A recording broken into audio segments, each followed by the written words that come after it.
श्रीमते रामचंद्राय नमः।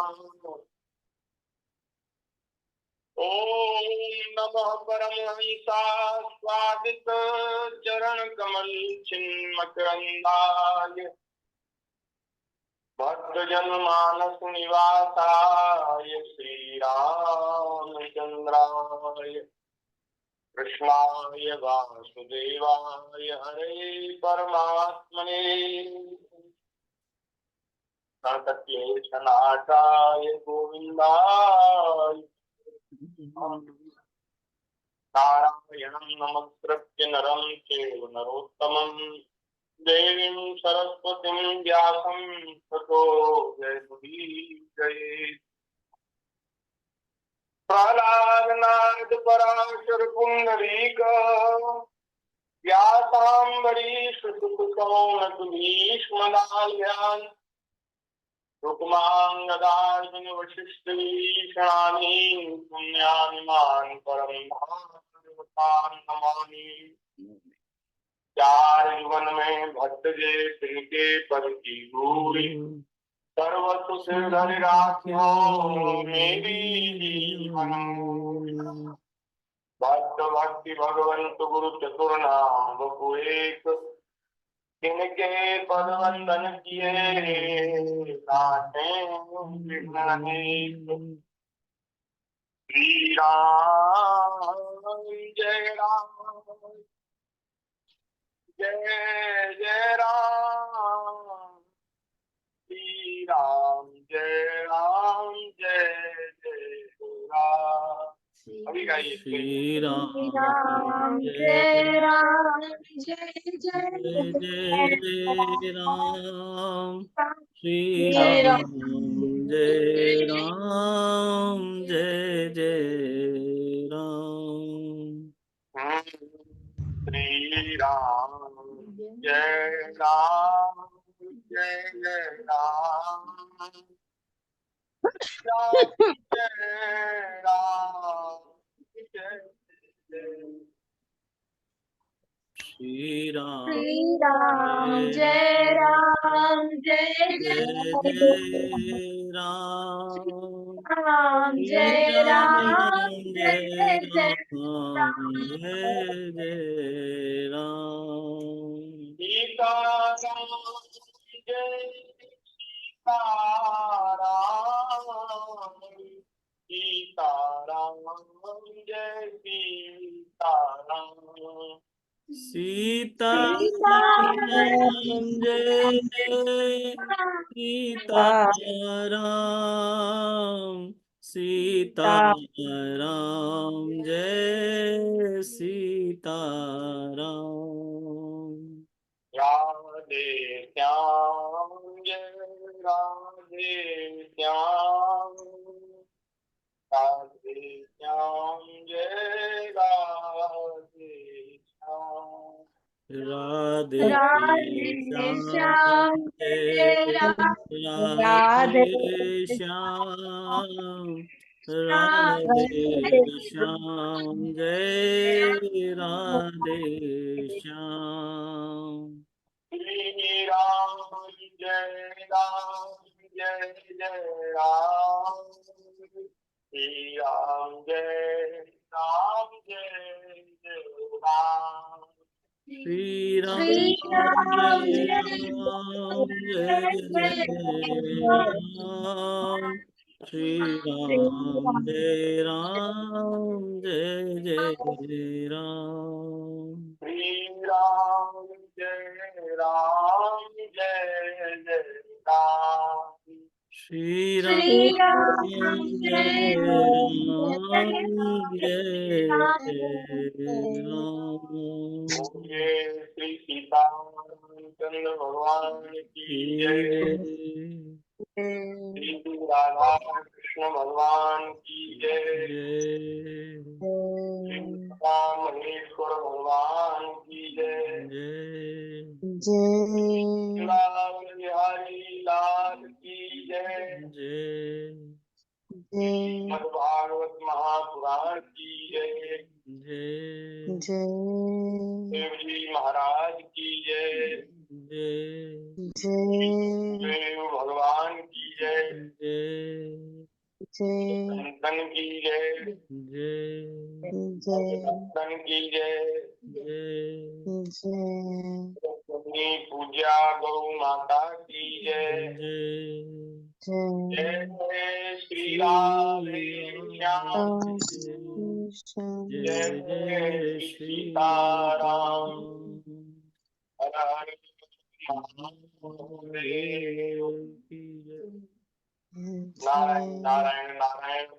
हरि शरणम भक्तवांछा कल्पतरु भक्तवत्सल शरणागत वत्सल दीन बंधु दया सिंधु असंख्य कल्याण गुणगण निलय अकारण करुणा वरुणालय सच्चिदानंद घन मूर्ति आनंद कंद भगवान श्री वृंदावन बिहारिणी बिहारी जी की हम सब लोगों के ऊपर अतिशय कृपा करुणा है, अहेतु की कृपा करुणा है, जिसके फलस्वरूप श्रीमद् भागवत जी की मंगलमयी कथा हम सब लोगों को कहने सुनने का सौभाग्य प्राप्त हो रहा है। ठाकुर जी की दया से ऐसा शुभ संयोग बना है कि अपने अपने घरों में दूर दूर बैठ कर के भी हम सब लोग विज्ञान के उपयोग से भागवत जी की चर्चा निरंतर श्रवण कर रहे हैं। ये जो भागवत जी का सत्संग है, आप लोगों को शायद याद हो, ये 10 मई 2023 से शुरू हुआ है। साल बदल गया हमारा अब 2024 आ गया। तो लगातार निरंतर चल रही है कथा और भगवान की दया से नवम स्कंद अब संपन्नता की ओर है, पूर्णता की ओर है और दसम स्कंद में हम लोग पहुंचने वाले हैं। आज तो नहीं, लेकिन कल से या परसों से ठाकुर जी जैसा बानक बनाएंगे उस प्रकार हम फिर भगवान श्री कृष्ण के मंगलमय चरित्रों का स्मरण करेंगे। नवम स्कंद में आप सब लोगों ने श्रवण किया ययाति का चरित्र। उनके 2 विवाह हुए, एक देवयानी और एक शर्मिष्ठा। उनसे उनके 5 पुत्र हुए, जिनमें सबसे बड़े यदु थे। अच्छा, यदु हैं तो सबसे बड़े, लेकिन राजा यदु को नहीं बनाया। ययाति ने यदु को राजा नहीं बनाया, अपने सबसे छोटे पुत्र पुरु को ययाति जी ने राजा बनाया। उसमें एक कारण है, उसकी एक कथा है। श्री सुखदेव जी महाराज वर्णन कर रहे हैं कि एक बार इनकी पत्नी देवयानी इनसे नाराज होकर के अपने पिता के यहाँ चली गई, क्योंकि इनका ययाति जी का प्रेम शर्मिष्ठा के साथ कुछ ज्यादा था। तो सौत या डाह होती है, सौत के उत्कर्ष को सहन नहीं कर पाती।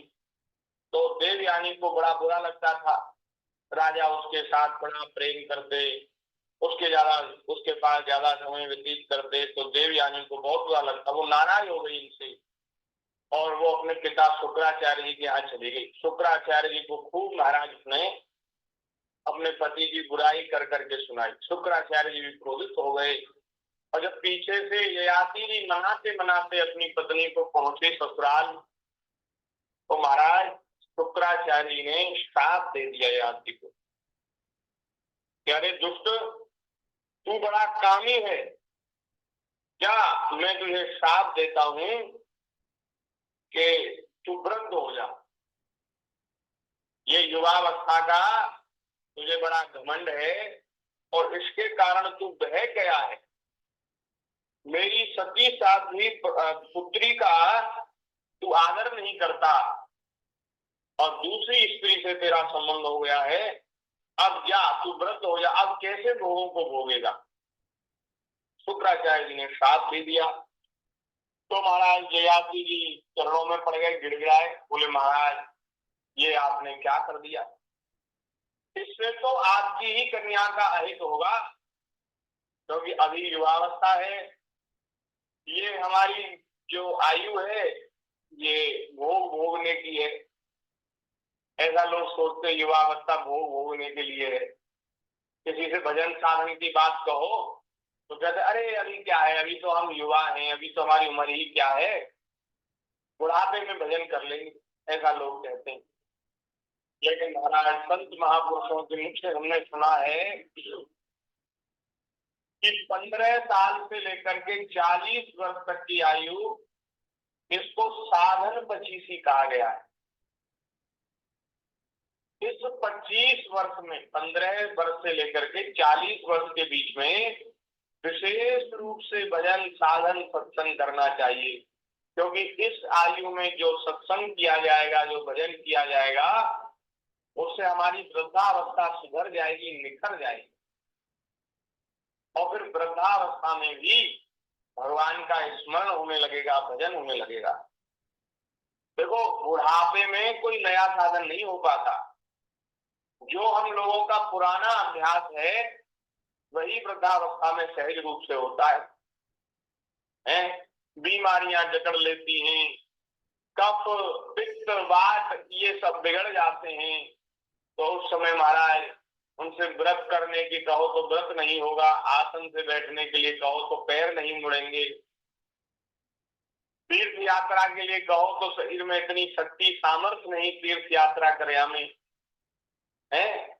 और फिर कैसे साधन होगा?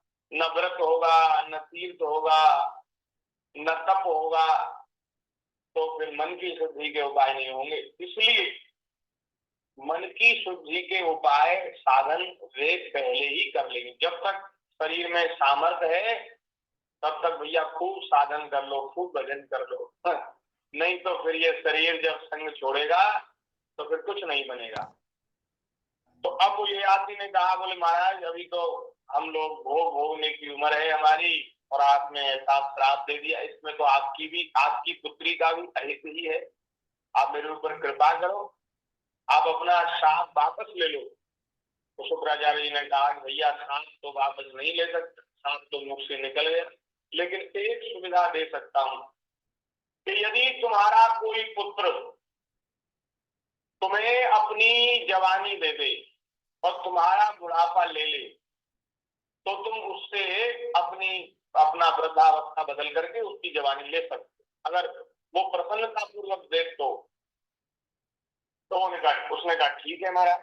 अब वो ययाति जी अपने घर आए और उन्होंने अपने बड़े पुत्र यदु को बुलाया, उससे कहा बेटा तेरे नाना जी ने मुझको श्राप दे दिया और मैं ग्रस्त हो गया,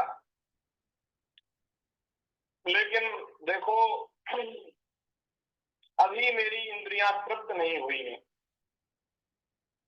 और बुढ़ापा मुझे असमय में प्राप्त हो गया है, तो इसलिए तुम मुझे अपनी युवावस्था दे दो, मैं कुछ वर्षों तक और आनंद भोगूंगा। ययाति ने कहा। तो यदु जी ने हाथ जोड़े, बोले महाराज आप कैसे पिता हैं बताओ, आपने विषयों का अनुभव कर लिया और आपकी तृप्ति नहीं हुई, आप हमसे भी अब हमारी युवावस्था मांग, हमारा क्या होगा? अभी हमने तो विषय भोग देखे ही नहीं, हमारा क्या होगा?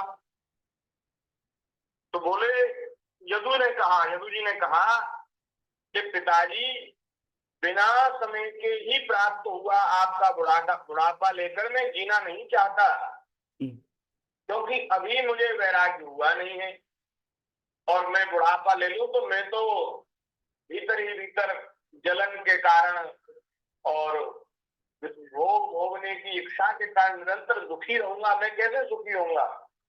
यह एक बात बड़ी सुंदर यदु जी ने कही कि पिताजी जब तक मनुष्य विषय सुख का अनुभव नहीं कर लेता, विषयों के सुख का अनुभव नहीं कर लेता, तब तक उससे वैराग्य नहीं होता। ये जो विषय भोग है ना, ये दूर से सुहावने लगते हैं और जब निकट जाओ ना, पास जाओ, तो भोग भोगने के बाद चाहे कोई कैसा भी भोग है, ये हमारी 5 इंद्रियां हैं, 5 कर्मेंद्रियां, 5 ज्ञानेंद्रियां, ज्ञानेंद्रिय कर्मेंद्रिय से ही हम भोग भोगते हैं। जीव से रस लेते हैं, नासिका से सुगंध ग्रहण करते हैं, नेत्रों से सुंदर दर्शन करते हैं, और जो जननेंद्रिय हैं उनसे जननेंद्रिय जन का अनुभव करते हैं। लेकिन ये जो 10 इंद्रियां है ना, इनके विषयों का अनुभव करने के बाद उनसे फिर मन ऊबता है, मन भरता है, वैराग्य सा होने लगता है कि अरे राम राम, जिस सुख को भोगने के लिए हम मरे जा रहे थे वो तो अत्यंत तुच्छ है, क्षणिक है, वो वास्तव में है ही नहीं, पता ही नहीं। लेकिन महाराज दूर के दोस्त सुहावने लगते हैं, तो इसलिए दूर से ये भोग ऐसे लगते हैं कि कितना महाराज आनंद है, लेकिन पास जाने पर महाराज इन विषय भोगों में रोग भरे हुए हैं, दुख शोक और समान तरह के अवसाद, चिंताएं, परेशानियां ये सब भरी हुई। एक भोग के नाम पर समान तरह की परेशानियां हम लोग स्वीकार करते हैं। तो अब वो यदु जी कह रहे हैं, बोले महाराज जब तक मनुष्य इन भोगों का वास्तविक स्वरूप नहीं देख लेता, भोग नहीं भोग लेता, तब तक इनसे वैराग्य नहीं होता। इसका मतलब ये है कि जब हमारी प्रवृत्ति विषय भोगों में हो तो वह प्रवृत्ति वहां से निकलने के लिए हो, ना कि उसमें फंसने के लिए। कोई युवा यदि विवाह करना चाहता है, वह प्रवृत्ति मार्ग को स्वीकार करना चाहता है, तो उसके मन में ये बात होनी चाहिए कि हम यहाँ फंसने के लिए विवाह नहीं कर रहे हैं, हम निकलने के लिए विवाह कर रहे हैं। हम देखें तो सही कि भाई क्या सुख है घर गृहस्थी का, फिर उसके बाद इस सुख का अनुभव करने के बाद हम निकलेंगे, फंसे नहीं रहेंगे। तो ऐसा विवेक लेकर के हम लोग प्रवृत्ति मार्ग में उतरे, तो प्रवृत्ति जो है वो निवृत्ति के लिए है। तो ये बात महापुरुषों ने इस बात को कहा है। लेकिन हम लोग घर गृहस्थी में फंस जाते हैं, अब फंस करके महाराज ऐसे बन जाते हैं कोल्हू के बैल। कोल्हू के बैल जानते हैं, बीच में एक डंडा गाड़ दिया जाता है, अब वो बैल को कोल्हू से बांध दिया जाता है डंडे से। अब वो बैल बेचारा गोल गोल चक्कर लगाता है, उसकी बुद्धि विवेक ही नहीं कि वो कहीं बाहर जा सके, वो गोल गोल घूमता रहता है। हमारी जिंदगी भी गोल गोल हो गई है। सवेरे जगते हैं, नौकरी चाकरी दुकान जाते हैं, फिर दिन भर वहां महाराज माथा खपाते हैं, बुद्धि खपाते हैं, फिर शाम को परेशान होकर के आते हैं, खाते हैं पीते हैं सो जाते हैं। अब फिर सवेरे वही रूटीन, ये गोल गोल चक्कर लगा करके हम भी कोल्हू के बैल बन गए हैं। अरे भैया कोल्हू के बैल नहीं बनना, इससे निकलना है राम जी। अरे भाई कभी थोड़ा सत्संग के लिए समय निकालो, हरि भजन के लिए, कीर्तन के लिए समय निकालो। तो भगवान से ऐसी प्रार्थना करो कि हे नाथ,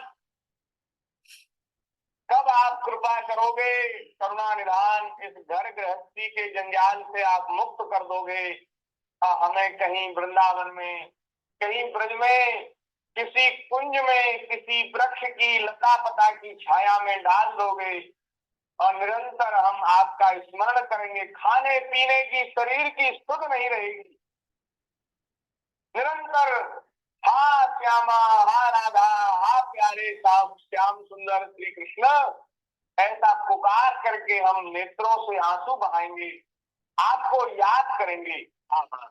ऐसी स्थिति कब होगी? लताओं में ब्रज की गुजारा करेंगे, लताओं में ब्रज की गुजारा करेंगे, कन्हैया कन्हैया पुकारा करेंगे। ऐसी स्थिति कब बनेगी हे ठाकुर जी? कभी हमारे ऊपर ऐसी कृपा होगी कि ऐसे ही मर जाएंगे? खाने कमाने में, अपने बालक बच्चों के पालन पोषण में बस इसी में हम लोग रह जाएंगे कि कभी ऐसी भी कृपा होगी। अरे महाराज देखो, हम तो मनुष्य हैं। रावण जो है उसका वंश निश्चर माना जाता है, निश्चर वंश। लेकिन रावण भी शंकर जी का ऐसा भक्त है और वो भोले बाबा की स्तुति करता है ना, तो शंकर जी से प्रार्थना करता है कि हे शंकर, हे मेरे प्राणनाथ, कभी आप मेरे ऊपर ऐसी कृपा करेंगे कि मैं सारे जंजाल से मुक्त होकर आपके तीर्थों में, आपके गिरि पर्वतों में भ्रमण करता हुआ आपका नाम पुकार कर आपको निरंतर भजता रहूं। ऐसी कृपा आप मेरे ऊपर करें। रावण भी ऐसी याचना करता है। तो बताओ, हम लोगों को ऐसी प्रार्थना करनी चाहिए कि नहीं करनी चाहिए? ऐसी प्रार्थना, कन्हैया कन्हैया पुकारा करेंगे, लताओं में ब्रज की गुजारा करेंगे। कन्हैया कन्हैया पुकारा करेंगे, लताओं में ब्रज की गुजारा करेंगे। कभी तो मिलेंगे वो बाके बिहारी, कभी तो मिलेंगे वो बाके बिहारी, उन्हीं के चरण चित लगाया करेंगे, उन्हीं के चरण चित लगाया करेंगे। कन्हैया कन्हैया पुकारा करेंगे, लताओं में ब्रज की गुजारा करेंगे। कभी तो मिलेंगे वो बाके बिहारी, कभी तो मिलेंगे वो बाके बिहारी, उन्हीं के चरण चित लगाया करेंगे। बना करके हृदय में हम प्रेम मंदिर, बना करके हृदय में हम प्रेम मंदिर, वही उनको झूला झुलाया करेंगे। उन्हें हम बिठाएंगे आंखों में दिल में, उन्हें हम बिठाएंगे आंखों में दिल में, उन्हीं से सदा लो लगाया करेंगे। कन्हैया कन्हैया पुकारा करेंगे, लताओं में ब्रज की गुजारा करेंगे।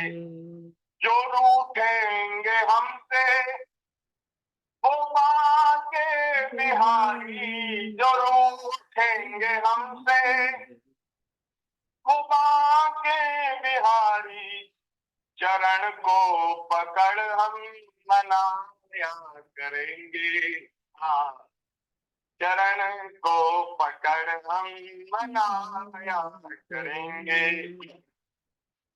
उन्हें प्रेम डोरी में हम बांध लेंगे, उन्हें प्रेम डोरी में हम बांध लेंगे, तो फिर वे कहाँ भाग जाया करेंगे, तो फिर वे कहाँ भाग जाया करेंगे।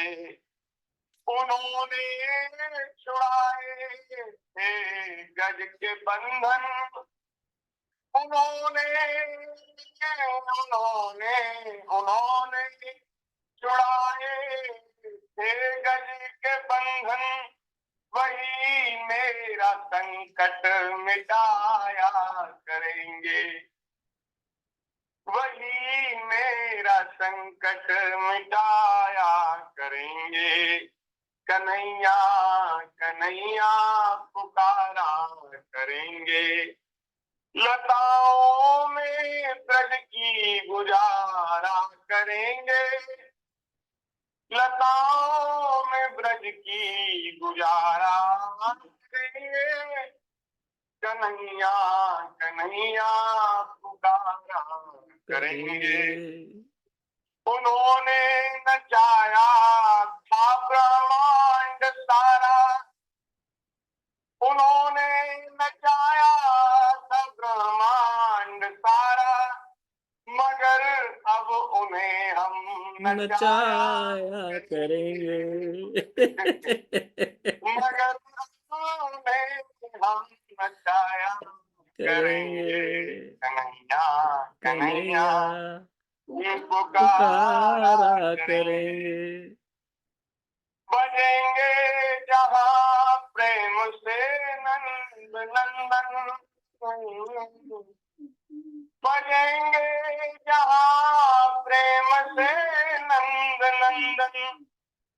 कन्हैया छवि को दिखाया करेंगे। कन्हैया छवि को दिखाया करेंगे। कन्हैया कन्हैया पुकार करेंगे।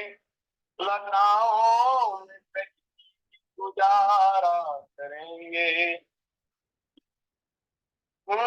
कहीं तो मिलेंगे वो बांके बिहारी।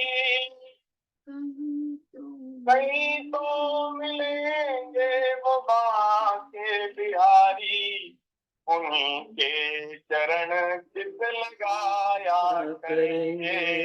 उन्हीं के चरण चित लगाया करेंगे। बोलिए भक्त वत्सल भगवान की जय। क्या बढ़िया सुंदर आपकी कथा बहुत सुंदर, बहुत सुंदर। और बड़ा कन्हैया को मिल गए होंगे। वाह। हम मिल जाएंगे, मिल जाएंगे। खुद देखते हैं कि ये भजन सुनाएंगे, ऐसा करेंगे। आप कभी कैसे बैठते ही नहीं कि कौन सा भजन सुनाना है, क्या करना है।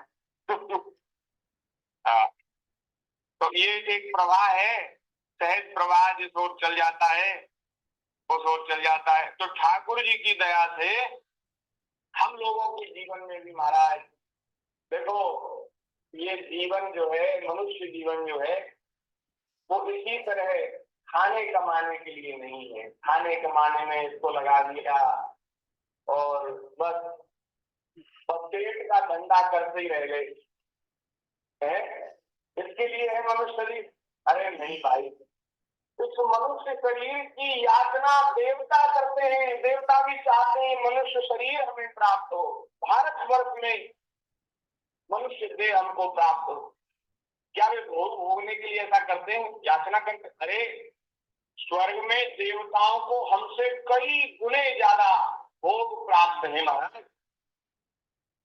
भोग भोगने के लिए नहीं, वे चाहते हैं कि ये मनुष्य देह प्राप्त करके हम कहीं पवित्र देश में, पवित्र स्थान में रह करके निरंतर भगवान का स्मरण करेंगे, भगवान का भजन करेंगे, संतों का संग करेंगे, हरि कथा श्रवण करेंगे, हरि नाम संकीर्तन करेंगे। तो बताओ, जो देव देवताओं को भी दुर्लभ है, वे याचना करते रहते हैं, उनको सहज में नहीं प्राप्त होती, वो देह हम लोगों को प्राप्त हो गई है। तो क्या इसको शरीर संसार के निर्वाह में ही लगा देना उचित है? एक दिन हम निवेदन कर रहे थे कि हम जीवन भर कमावे, पूरा जीवन कमाने में लगा दें और अंतिम में हम चाहें कि हमारे जीवन भर की कमाई से हमें 1 वर्ष मिल जाए, 1 वर्ष और मिल जाए। जो देह का जो नष्ट होने का समय है, उसके बाद हम पूरी अपनी संपत्ति देकर खरीदना चाहें 1 साल का समय, तो 1 साल का समय नहीं मिलेगा महाराज, 1 महीने का भी नहीं मिलेगा, 1 घंटे का भी समय नहीं मिलेगा। किसी ने 60-70 साल में करोड़ 2 करोड़ रुपया कमाया और वो चाहे कि अब करोड़ 2 करोड़ रुपया देकर मैं एक महीना खरीद लूं, एक दिन खरीद लूं, तो रुपया उसको उसकी आयु नहीं लौटा सकता। तो ये समय, ये आयु ज्यादा कीमती है, धन उतना कीमती नहीं है। इसलिए शरीर का निर्वाह होता रहे, ऐसा व्यवहार तो चलाना है, करना है। हम ये नहीं कह रहे कि सब काम काज छोड़ो, बस भजन में लगे जाओ, वृंदावन आ जाओ, ब्रज आ जाओ, नहीं। देखो भाई, शरीर का व्यवहार है, शरीर का धर्म है, भूख प्यास से ग्रस्त होता है शरीर। तो कबीरदास जी का एक दुआ है कि भगवान ने शरीर बनाया तो इसके साथ भूख लगा दी। तो भूख कुत्ते की तरह है, जैसे कुत्ते को रोटी डाल देते हैं और उसको भगा देते हैं, बोले भागो भागो, रोटी डाल के टुकड़ा डाल के भगा देते हैं। ऐसी कबीरदास जी कह रहे हैं ये भूख जो है, इसको टुकड़ा डाल करके और भगवान का भजन करो। कबीरा सुधा कुकरी, कबीरा सुधा कुकरी, तन को दही लगाए। सुधा माने भूख और कुकरी कहते हैं कुतिया को। कबीरा सुधा कुकरी, तन सो दही लगाए और याकू टुकड़ा डाल के, याकू टुकड़ा डाल के पाछे हरि गुण गाए। ये जो भूख है, इसको थोड़ा रूखा सूखा को डाल दिया और फिर भगवान के भजन में, स्मरण में मगन हो गए महाराज। इसलिए है मनुष्य देह। भगवान ऐसी कृपा करे कि हम लोगों के जीवन में भी ऐसा दिन आवे कि और कोई काम ना हो, रात दिन भगवान के स्मरण के भजन के लिए हमारे पास सुविधा हो। ऐसी कृपा ठाकुर जी करें। अब आगे के चरित्र में तो यदु जी कह रहे हैं प्रभु, ये पिताजी से कह रहे हैं, पिताजी मैं तो अभी युवा हूँ, तो विषय भोगों का थोड़ा अनुभव करना है, उसके बाद आप जैसी आज्ञा देंगे वैसा करेंगे। मैं इस समय तो आपको अपनी आयु नहीं दूंगा।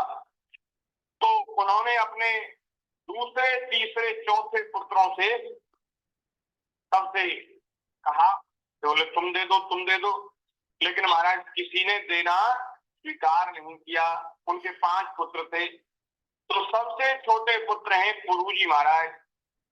तो जब पुरुजी से कहा कि बेटा जैसे तुम्हारे बड़े भाइयों ने मना कर दिया है, ऐसे तुम मना मत करना। मुझे तुमसे बड़ी उम्मीद है, बड़ी आशा है, तो तुम मुझे अपनी आयु दे दो और मैं कुछ समय और विषय भोगों का अनुभव करूं। तो गुरु जी बोले वाह, इतनी सुंदर बात, इतनी सुंदर बात है, हम सब लोगों को उसको जीवन में उतारना चाहिए। गुरु जी ने कहा पिताजी ये जो देह है, ये जो शरीर है, ये आपकी कृपा से ही मुझे प्राप्त हुआ। जय हो, जय हो। तो फिर कैसे आता हूँ? आपकी कृपा से। अगर ये शरीर इससे कुछ ऐसा हो जाए जिससे आप प्रसन्न हो जाए, तो ये मेरे जीवन की उपलब्धि होगी, सबसे बड़ी उपलब्धि होगी। इसलिए पिताजी मैं जरूर अपनी युवावस्था आपको दे देता हूँ। और मैं सिर्फ दोबारा युवावस्था चाहता नहीं। आपका शरीर है, आपकी वस्तु है, आप जैसे चाहे उसको उपयोग ले, आप ही इसको भोगे। मुझे आप अपनी वृद्धावस्था दे दीजिए और मैं आपको अपनी युवावस्था। क्यों? क्योंकि पिता के आज्ञा देने पर भी जो पुत्र उसकी आज्ञा के अनुसार काम न करे, तो वो तो पुत्र कहलाने के योग्य नहीं। वो तो मलमूत्र की तरह त्याज्य है, त्यागने के जैसा है, जो अपने पिता को आज्ञा देने पर भी अगर पिता की बात न माने। देखो उत्तम पुत्र वह है कि जो पिता के मन में कोई बात आई, पिता के मन की बात जान करके और वह पिता उसकी मन की रुचि के अनुसार काम कर दे, तो वह तो है उत्तम पुत्र। ये माता पिता दोनों के लिए है। माता पिता की मन की बात मानकर और उनके मन के अनुसार काम कर दे। और मध्यम पुत्र वह है जो आज्ञा देने पर काम कर दे। पिताजी ने आज्ञा दी, माताजी ने आज्ञा दी तो काम कर दिया। और हमारा अधम पुत्र वह है, ध्यान दीजिए, अधम पुत्र वह है जो आज्ञा पालन तो करता है लेकिन मन से नहीं करता, श्रद्धा से नहीं करता। बस सोचता है ये क्या काम लगा दिया, बताओ कहाँ जा रहे थे या कैसे फंसा दिए पिताजी ने आज्ञा दे करके, लेकिन करता है भाई, करना पड़ेगा, ठीक है। तो वह अधम पुत्र है। और जो पिता की आज्ञा देने के बाद भी उसकी आज्ञा का पालन नहीं करता, वो तो पुत्र कहलाने के योग्य ही है। गुरु जी ने ऐसा कहा। तो भैया देखो कितनी बढ़िया बढ़िया बात हमारे शास्त्रों में आई है। इनका बोलिए भगवान की जय।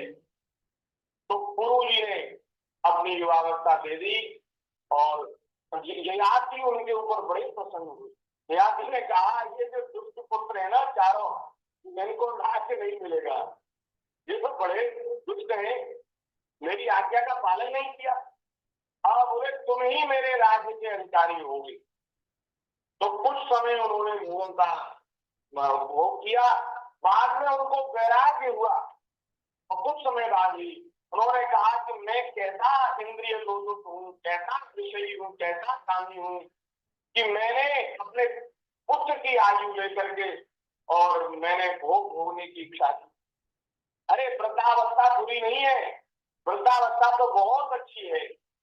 इसमें महाराज इंद्रियां शिथिल हो जाती हैं और फिर इंद्रियां तो सब अपने आप शांत सी हो जाती है, तो भजन के लिए, साधन के लिए बहुत सुविधा हो जाती है।